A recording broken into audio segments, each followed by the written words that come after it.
Welcome to our first episode of Privacy Technique of the Week. In this web series, we're going to be reviewing privacy self-defense techniques that you and your loved ones can use to protect your data from surveillance, malicious actors, and marketing companies. Take your brain back.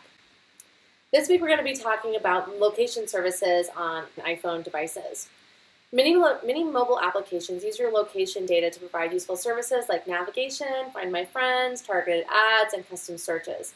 Now, some of these applications are providing useful service by accessing your location data, and others are using your location data for very nebulous or even inarguable services that may not benefit you in any way.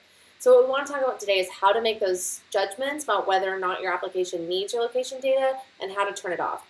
So looking at my phone, there are quite a few apps that have access to my location service, like Venmo, Wells Fargo, Shazam, Google Maps, Facebook. So when we look at like Google Maps and Wells Fargo, I can assume that they're trying to use my location data to provide GPS services, maybe help me find the closest bank. But when we think about things like Facebook, Venmo, and Shazam, like, why does Shazam need my location data? Why does Venmo need my location data? Are they going to tell me who my nearest friends are that are using Venmo? I don't care about that, and I don't want my information to be part of Venmo's database or part of Shazam's database. All right, now let's turn off location services for apps and system services on an iPhone.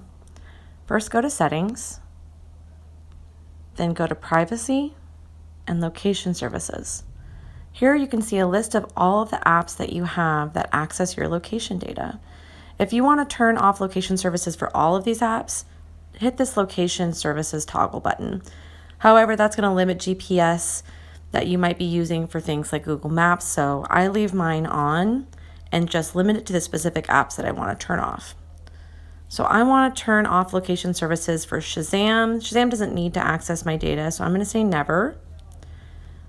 Uber, since we're in lockdown, doesn't need any of my location data, so I'm going to turn it off. Wells Fargo also doesn't need my location data. Google Maps is set to have my location data always. I don't want them to have it always, but I want it to have it when I'm using the app. So I'm going to say when using the app. All right, now let's turn off location services for system services. So scroll down to the bottom and click System Services. Here you can see different services that are using your location data. Some of these make sense, like emergency calls, SOS, and Find My Phone. Others, like location-based Apple ads, I don't want to have any part of that, so let's turn that off. So now let's turn off Share My Location. Some of you might want to have Share My Location on for safety reasons if you want to share it with family members, for example. I don't want anybody to know my location, but I do want to be able to find my phone when it's lost. So I leave Find My Phone on, but I turn Share My Location off. I only leave location services on for services that I find to be essential.